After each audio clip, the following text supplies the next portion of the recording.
Okay, welcome everybody to today's webinar. The topic today is intelligence and automation for lot labeling and reporting in BricsCAD. So my name is Sean Toomey. I'm going to introduce the topic and then pass over to William, who's the technical expert on the application for this. My background is in civil engineering and survey drafting with lots of GIS and recently more BIM and consulting. And I work with BricsCAD as a senior solutions consultant, mainly focusing on the infrastructure space, but also working with the other departments.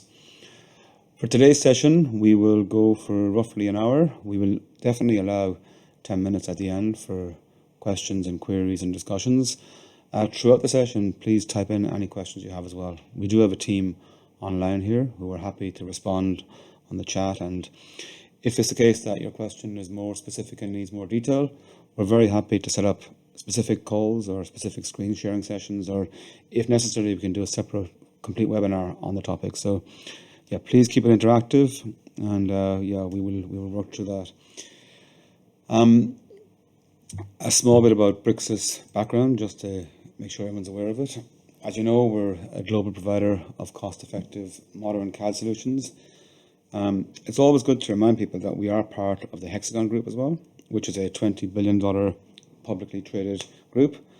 In terms of some numbers, there's over 500,000 BricsCAD product users in over 110 countries.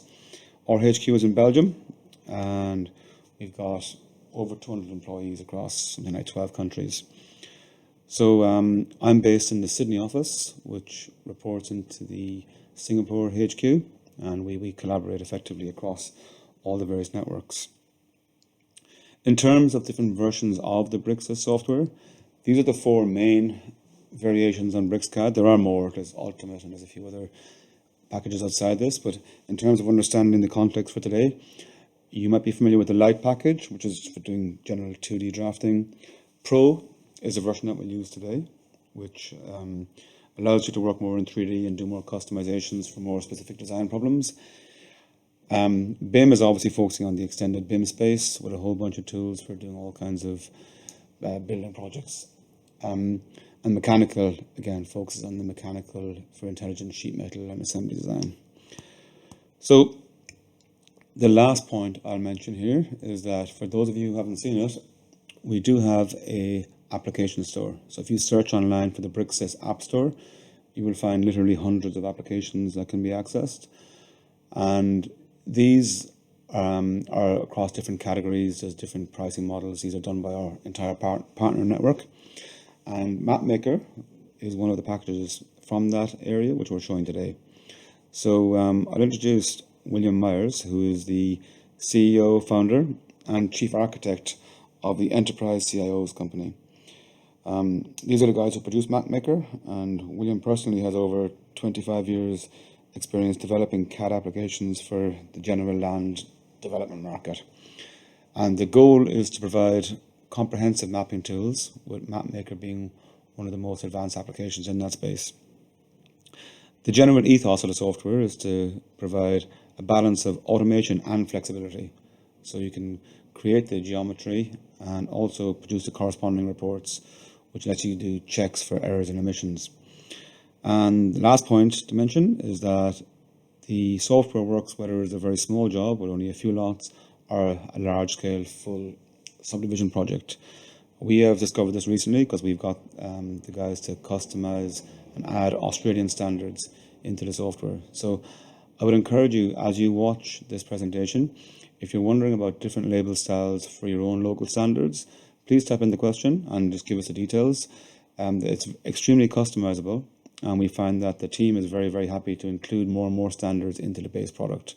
So what you see on the Australian standards today, just understand that could also be your standards. So as long as you leave us know, we're happy to dialogue and go through the details with you. So without any further ado, let me pass on to William, and we'll sit back and enjoy this presentation. Thank you, Sean, for the introduction. My name is William Myers. I'm the developer for the application Panelist MapMaker. You can find the application on the website enterprisecios.com. I do encourage you to try the application. We start the application by selecting the Panelist Map Maker from the pull-down menu. And Map Maker addresses the planimetric side of civil development. And it's specifically used for creating plats, final maps, and such. The application addresses 5 areas: parcel creation, labeling, tabling, reports, and it provides analytical tools to produce the best set of labels for your plats. And today I'm going to start with a sample data set that you can also use when you download and try the application. We put sample data under BRX22 in this case. It's using BricsCAD version 22. And there are some sample drawings under the Map Maker folder. And I'm just going to use one of those. This is a rather large subdivision that has almost 100 lots inside of it. This is the drawing represents the final look that we are desiring. Some of the things you'll notice is that when it annotated the parcels, that there's an overall label, and there are labels for the individual partial segments that make up that combined set of labels. You can see that over here for a curved label. There's an overall label and then 2 partial labels. And in each case, the overall describes the delta, radius, and length. And for the partial curves, it's length and just delta only. The application provides analytical tools for producing that outcome. Now, to use the application, and what we do is we have a workspace, and under the workspace, you create a project, and as I mentioned, we've already done that for you, and it'll come up as just sample data. And again, I'm just going to use that sample data. And let's create this subdivision all over from scratch. And what I'm going to do is first erase all the labels. And I'll also erase the lot areas. I'm just using the BricsCAD Select Similar, which finds all entities on the same layer that are of the same type. So here's our raw subdivision. And as I mentioned before, we also do parcel creation, and I'll show you that after you get a quick sense of how the annotation technology works and the tabling technology. So what we can do is we'll start off by creating a project. And I'll just give it a name.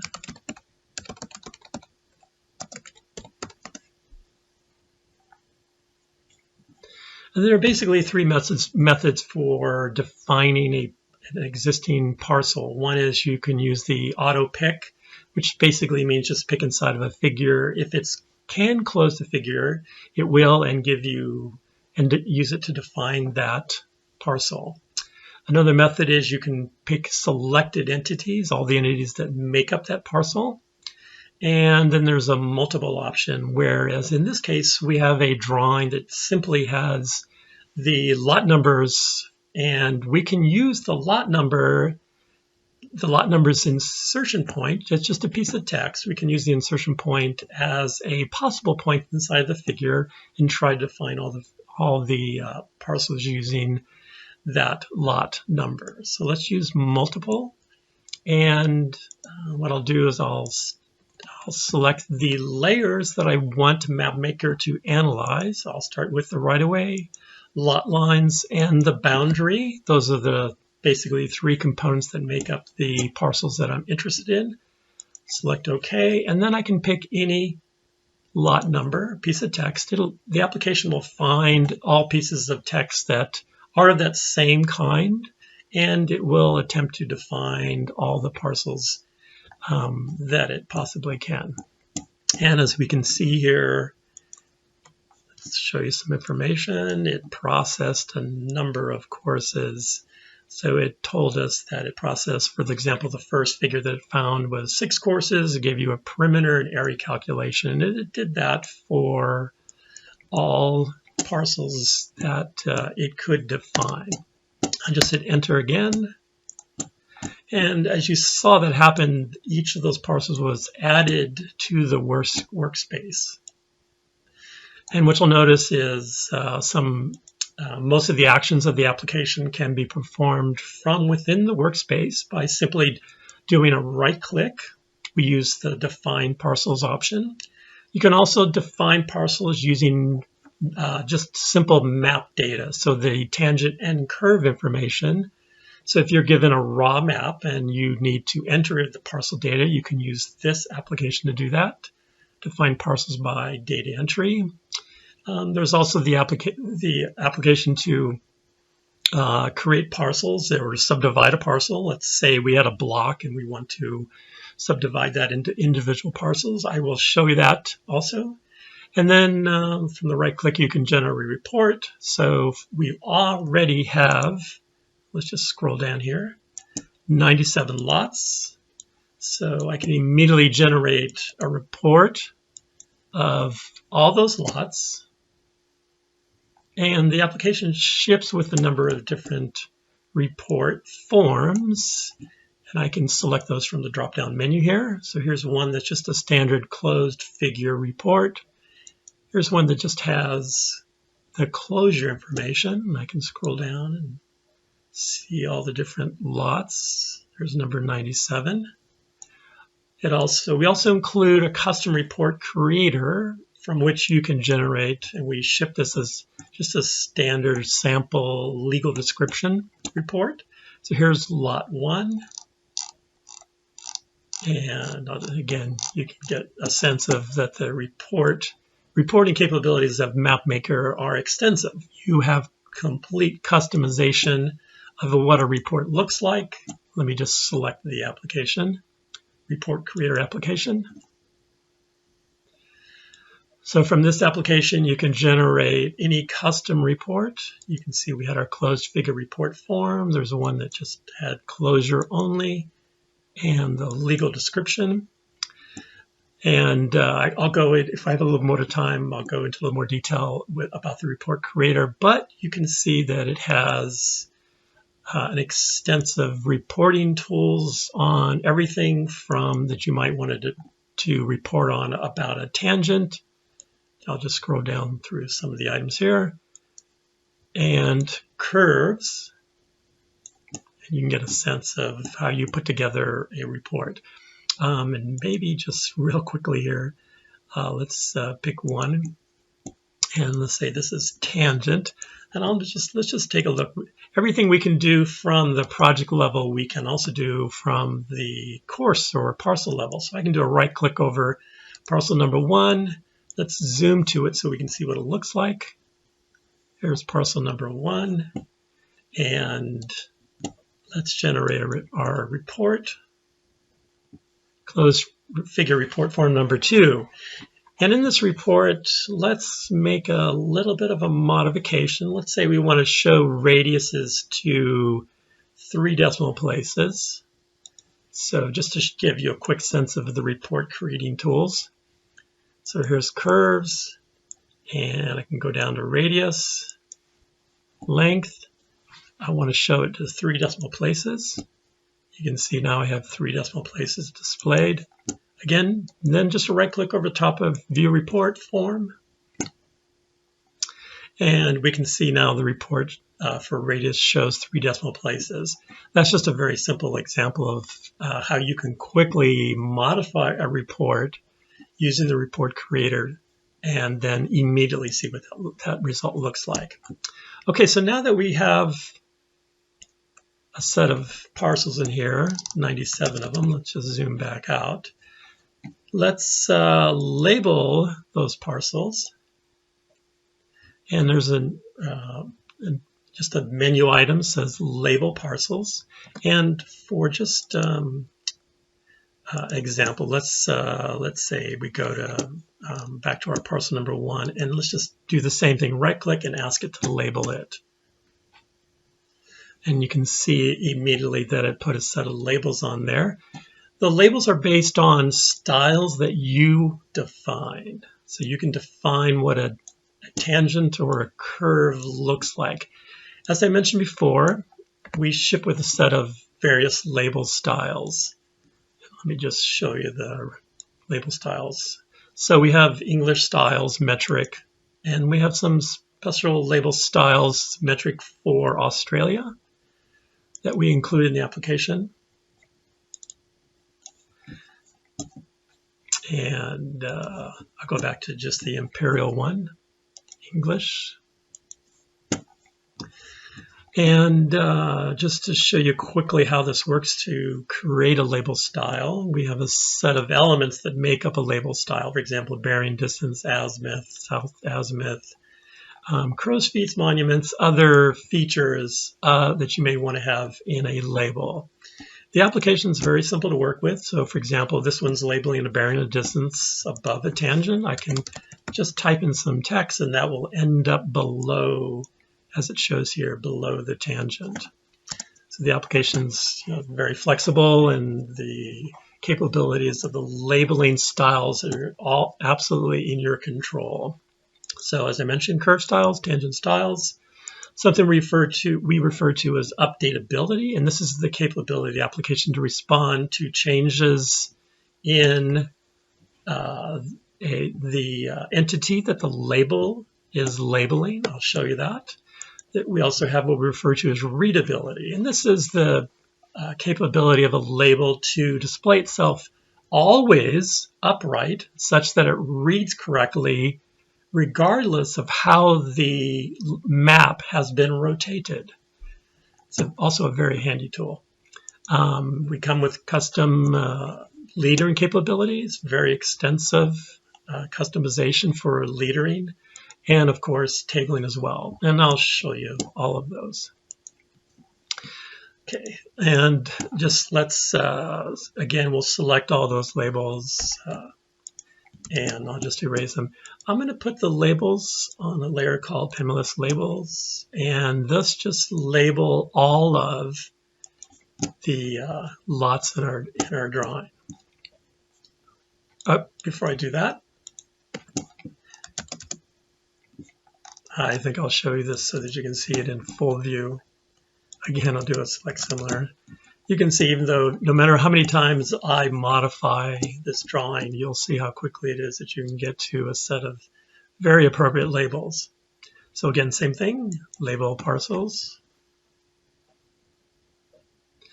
And you can see it's going through consecutively all of the parcels, labeling each one with what is we refer to as the best fitting label style. So a label that best fits the length of the entity that it's labeling.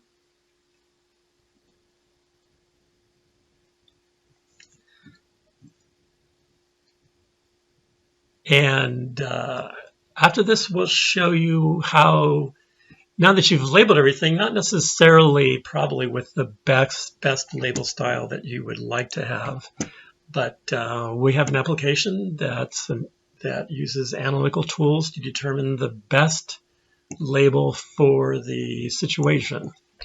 So again, let's just zoom in for a second. Okay, that's great. We got labels on our entities, but again, we have the situation where here's common bearings, and those are partial labels. We would like to have an overall, and we would also like to show these as partial labels. We only need the distance, and the overall should show a distance and the angle, the bearing. Let's just zoom out here for a second. And again, you can do the same example when you try out the application. I've also defined the boundary. So let's go ahead and label the boundary.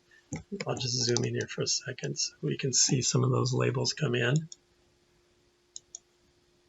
can see the set of courses that make up the boundary. Again, I just do a right click, label parcels. So it labeled all those parcels. I'll do the same thing for the right of way.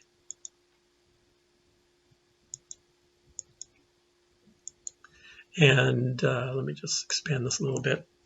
I'm going to zoom to the extents of the right of way so we can see it. And then I'll ask to highlight it just so we can see that it indeed, you can see it painted it in red, just this ghost color of red. I'll do an R for redraw to make it go away. Do a right click, ask it to label all those parcels.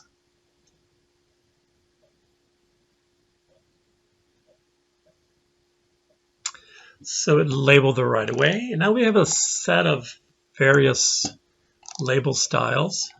Just zooming in here. So we have an application that basically takes all of the labels and based on their context determines the best label style to use for that context. And that's an application we refer to as the parcel labeler, and that can be found by the icon that I'm highlighting here. I'll select that, and before I do that, I'm just going to turn off the lot number layer.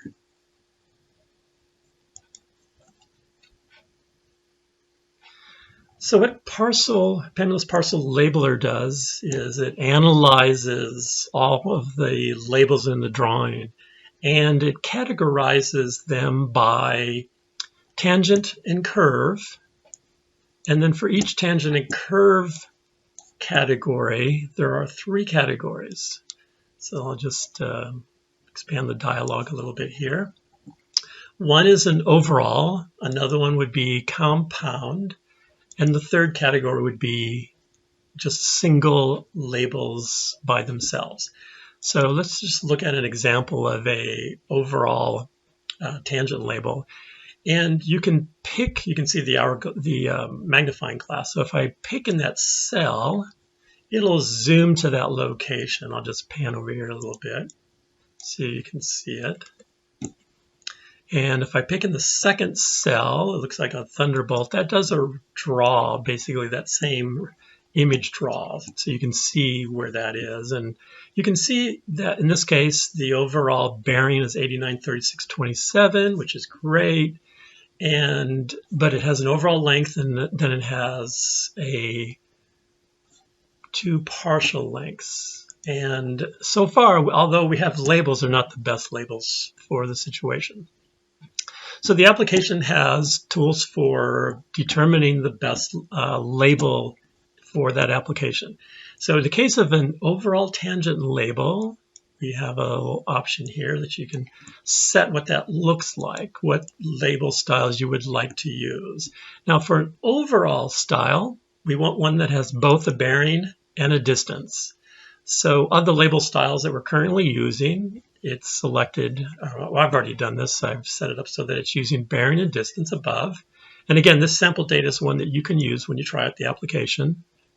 And it's okay to use a case where it's bearing and distance stacked above. We don't want anything that crosses over. We just want the overall label on one side. And of course, we want to have both the distance and the bearing, so we checked off the distance option. Now for the partial labels, we just want the distance. Now if it turns out that a distance is too small or too large for the length of a tangent, then we want it to use a table number. And the same thing in the case of an overall label. This is probably more common for, let's say, curves than it is for tangents, but it does happen for tangents. And so what's a compound type of label style? So if I can just pick in here and let's just zoom out for a second and I'll highlight it. So here's an example. It's basically at a back of lot. So you have a common back of lot, but you have a line that crosses through here. So you don't really have an overall label that crosses that full length. You sort of have 2 situations. So these are little special cases that we point out. And we, give you this tool that lets you see where those are. I'll pick on another one here so we can see what that one looks like. And you'll notice, I don't know if you've been noticing this, but the dialog basically disappears when I go out into the drawing. So it tries to be smart about giving you the option to display itself and hide itself based upon where it is. So again, I'll just highlight. So here's a very long line. But again, it crosses through other lots. So there are some places where you might want to have an overall and some where you want to have a overall and a distance, or just a distance.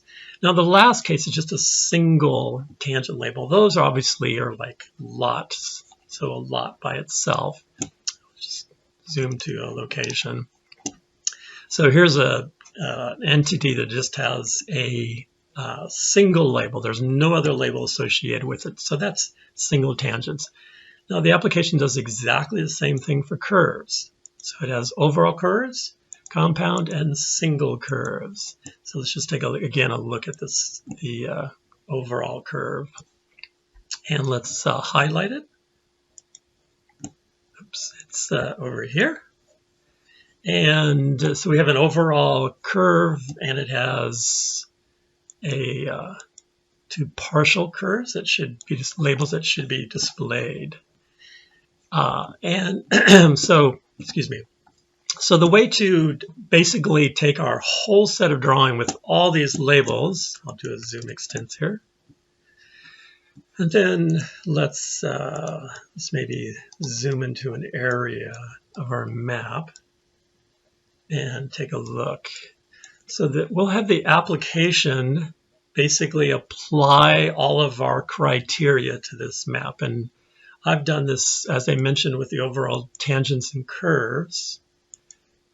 The same has been set up for the compound and single labels. Now single labels, I've decided that I just want to have a bearing above and a distance below the line. Let's take a look at the curves. Criteria. We want a radius, delta, and length in all cases. You notice I can resize this dialog, or excuse me, the window off to this preview window off to the side.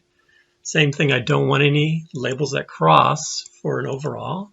And for the partials, I want just the length and the delta to display. And all of this is completely in your control. So with all of that, I can just select this one option that says annotate all. So it'll go through, and you pay attention to the drawing, you'll see that it changes labels based upon their context. And it starts with the overall tangent labels, works its way to the compound, single, then the overall curves, compound curves, and single curve labels.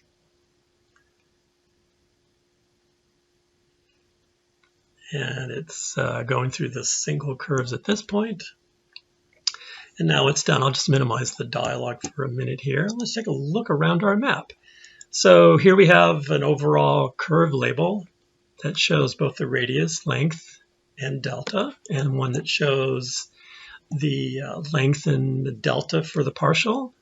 Let's go back to some areas over here. So we have an overall bearing and distance and the individual parcel length. In this case, there was too short, so put a table number in there. Do a zoom extents again. And just zooming around our map a little bit, we can see that it corrected all these overall and partials. And again, this is completely in your control. So you can decide how you want to use that analytical tool and how you would like to have your labels displayed. There's some other features that I should point out quickly here with the parcel labeler. Let's go back to the overall tangent. You'll probably notice this red lettering, and the dialog mentions that there's an error message when it's associated with the red lettering. So let's just take a look at this. So what is it telling us? This is one of the other main items with developing a good planimetric map, and that is you want to point out or want to correct, first point out and then correct any places where you have potential geometry errors, let's just say. So if we look at this, you'll notice that if you add up the partials, so it's 0.27 and 0.00, so that's 0.27, but if you look at the overall, it shows it as 0.28. So probably this lot line needs to be adjusted such that we end up with this proper summing the two up, adding up to the overall distance. So the application, this parcel labeler application, does that for you. It finds out where those are. So I can scroll down. So far, those all look good. Oh, here's one that's got a problem. Let's zoom to it, highlight it, and you can see, well, it's showing a table number, so we don't know exactly what that value is, but it's telling us it's 20.47. And when you add that to 0.65, you do not get 0.13. It's 12.12. And we'll scroll down, and everything else looks pretty good. Compound labels, we point out places where you might be missing a label, where maybe there's an overall needed, perhaps. It's, again, based upon your styles. Single labels will always be fine. Let's take a look at the curves. Same thing. So when you add up the sum of the lengths, they will not equal the overall length, and it's off by 100th. Now, we give you a little bit of tools here to help you figure out which one might need to be adjusted. So, for example, you can increase the precision of the radius. Excuse me, in this case, we don't need the radius, we need the length. And you can see when you do that, the numbers add up, and that's typically the case with CAD.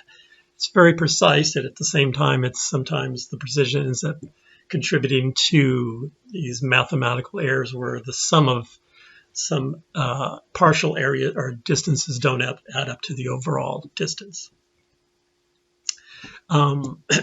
So that's very quickly, if I can just exit this, that's very quickly how we can annotate and properly annotate the map. And next, let's label all of we have areas and perimeter values. So we'll go back to our subdivision that we created. We have tools for defining what those labels look like, parcel definitions, parcel naming, and let's display the description, which would be like lot number 1, perimeter, square units, and an area calculation. And I'm going to use an mtext label, and I want to put that on, let's just say for right now, the current layer, that's fine. And I want to create a label. Let's use lot numbers as the text style. I'm going to give it a size of 4 units. And then for the perimeter, I want to create a brand new label. Same thing, let's put it on the current layer. And let's use a text style called lot areas. And let's make this, let's say 1.5. And then I want to append to the perimeter, I want to append the square feet and the acreage calculation. So I'm going to tell it to append to the previous label. So it's going to use whatever the layer, text style, and text height of the previous label is. And I'm going to put in here space LF for linear feet. Let's just take a look at this one. Same thing, space square feet and space acreage. Save the settings, and I'll zoom to lot number 1, and let's just show you how to label just that lot, just to check the label. So label name. Oops. All right, so that's way too big. And let's just see here. Oh, height is 200. Okay, well, that's definitely too big. So, excuse me 1 second.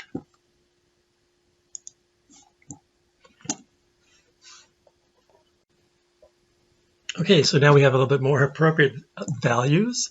Let's hit Save Settings, hit OK, and same thing. Let's go ahead and label our parcel names and the area, linear feet, square feet, and acreage calculations for all of those.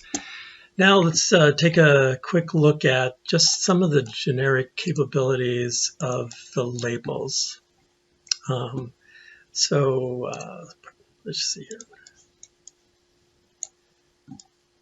Let's find a location. Let's see. Okay, so one can select the basically a pass-through or grip of the labels. Pick one of the grips, and as you see, as I move the label, you can see the values update. I'll just let go of it. Let's move it again. Hit undo and undo again. So you can see how the labels respond reactively to any changes to the label. I'll just double click on a label. Here's a tangent label, and show you some of just the general properties of the label. So there's line work, and you'll notice that it mentions, we still have that same preview dialog, it mentions that it's referring to an entity, and it tells you what the handle of that entity is. So every label has the ability, and I'll just draw a line here, to reference an entity. So I'll just double click on this label, and then I can pick reselect, and I can tell it, I want you now to refer to that guy over there. I'll hit OK, and you'll see the label respond to that entity. And if I just pick that and move it, it's adjusting to it. So I'll just hit undo and put it back to the way it was. Double click again to see the properties of the labels. So they have line work. You can draw monuments. It's a very large monument. Something much smaller, so even smaller. So let's say 0.075. Say 0.5. So you can draw monuments, and same thing. Draw crow's feet, and the crow's feet are smart enough, and the monuments are smart enough to respond to changes to the entity. So that's the line work. There's also the ability to display ticks. You can have it draw the line work, so it'll draw the line for you or the arc, or you can turn that off and it won't display those. There's the text properties of the label, which includes masking and tracking, which is a really interesting thing. So if you want to make the label smaller or larger, as you can see, I make changes to the label, it'll adjust accordingly. And of course, you can change the text style or the height of the text, and also make it annotative. And we're back to the label style, so you can type in the label style. So if I wanted to, I'll say something like add, stack this information. I'll just type in the word hello, and you can see. Sorry. You can see that it puts the word hello in there. It has the update ability, which I mentioned before, so you can make it so that it responds reactively to any changes to the entity that it's referring to, or you can turn that off. And then you can also adjust what gets updated. And of course, there's the leadering properties and the readability of the label. And maybe if I just talk, I'll do an undo again and just get rid of the hello. Talk a little bit about that readability. So if I grip the label, and you'll notice when I turn it upside down, it's still readable. And this is true in paper space and in any viewport. So the labels are smart enough to recognize how they should display themselves. And you have control over this regardless of their orientation.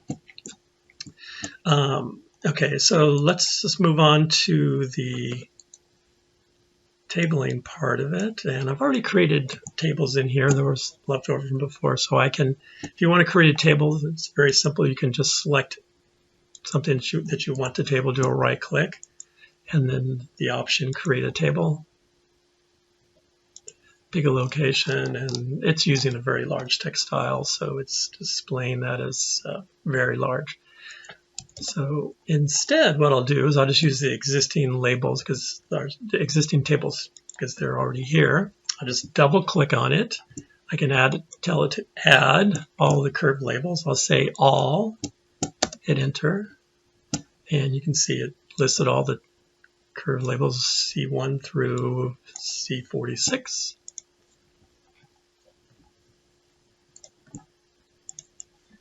And what I did is I just made a copy of this table. So I copied it, put it right next to it. And what I'd like to do, let's see, I'm not sure I did that copy correctly. Let's just see here.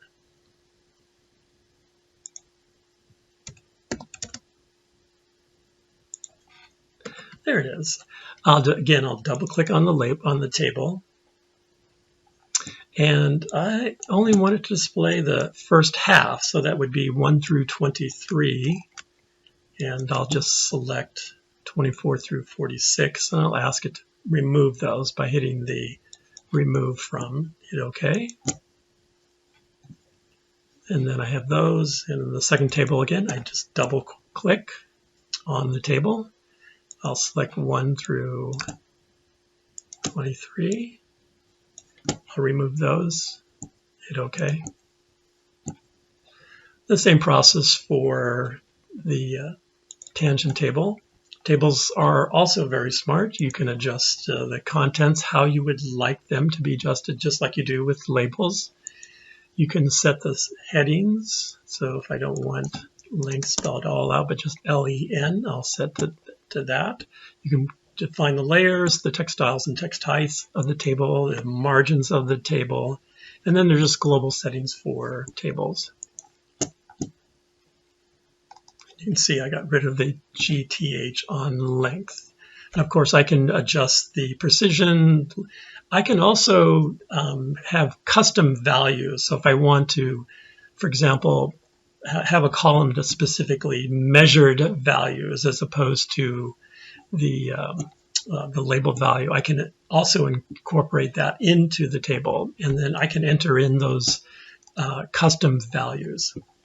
Okay, great. So that's labeling and tabling and a little bit about the reports. Let's just take a few minutes and go through subdividing a parcel. So in this case, here's an example where we have a block, basically. And I've already put in lots, but I just want to use those kind of as a template to show you how this works, so you get a sense of how easy it is to work with.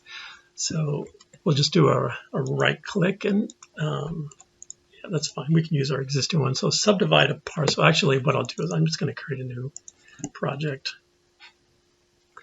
and I'll say subdivided.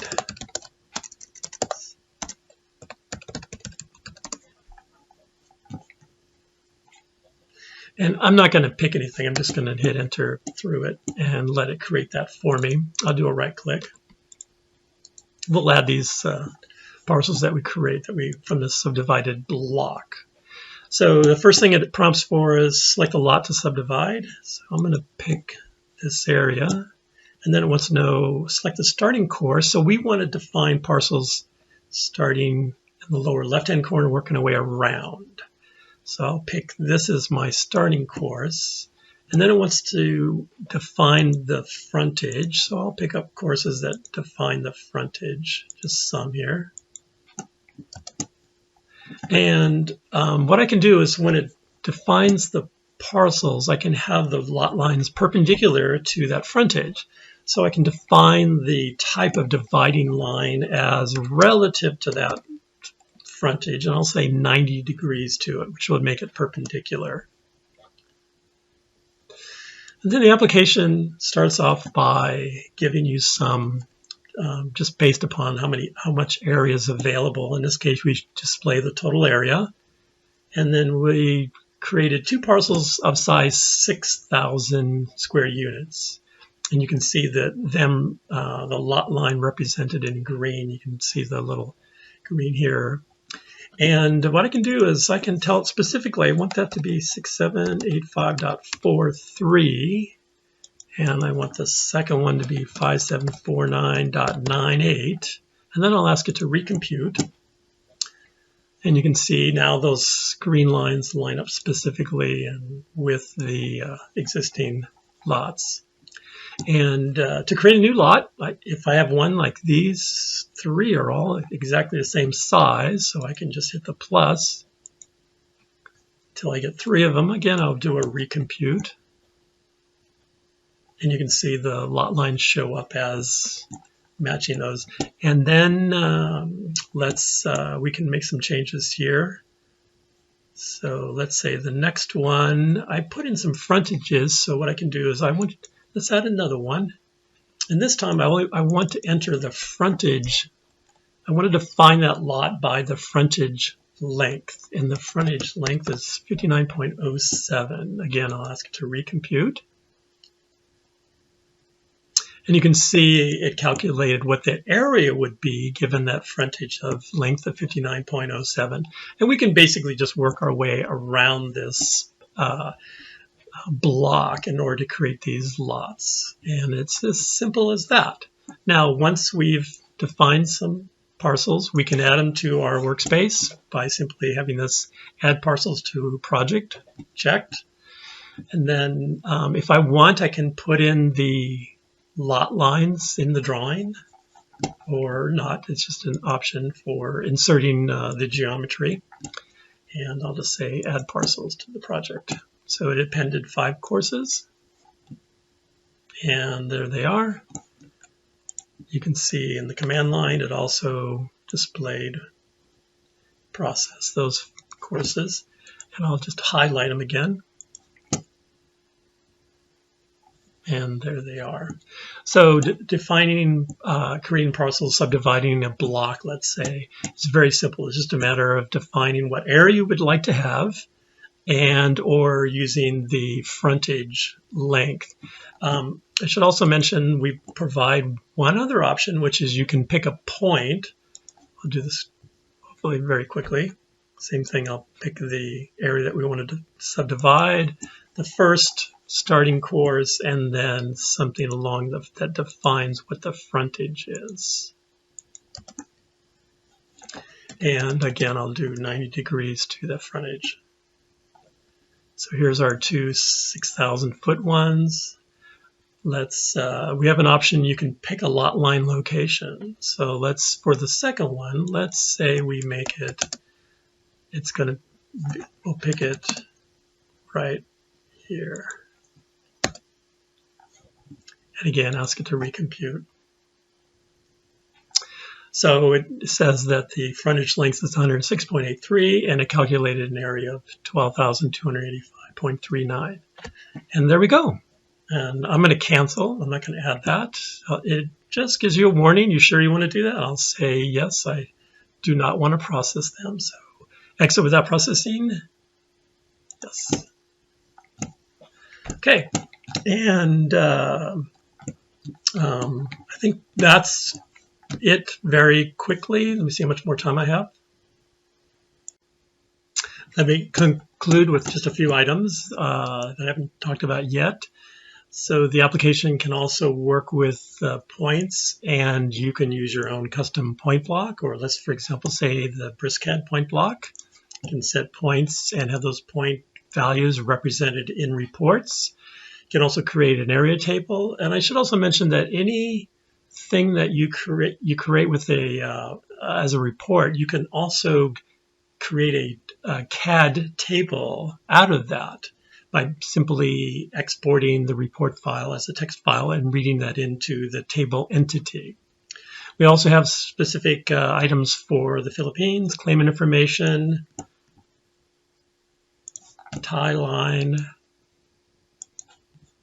and an export from a DLSD to XML file.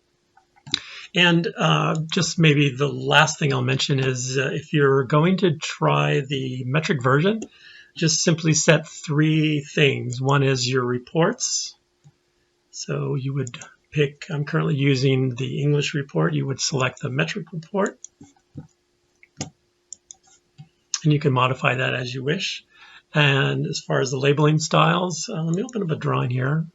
Let's say we take a look at one of the Australian drawing files, north-south Wales. And then the other thing would be the label style. Same thing. And just pick the appropriate metric label style. And then the MapMaker file. So open MapMaker file. And you would select the metric version. And then that would match up with the data in the workspace will match up with the drawing file, the metric drawing files. So for example, this one happens to be subdivision 4 as an example. I think we have 4 examples. If I highlight this. Yes, okay. And I think that's it for me for right now. And again, let me thank Sean very much for all his hard work and help here. And also thank Claire and, of course, our host, Athens. And thank you so much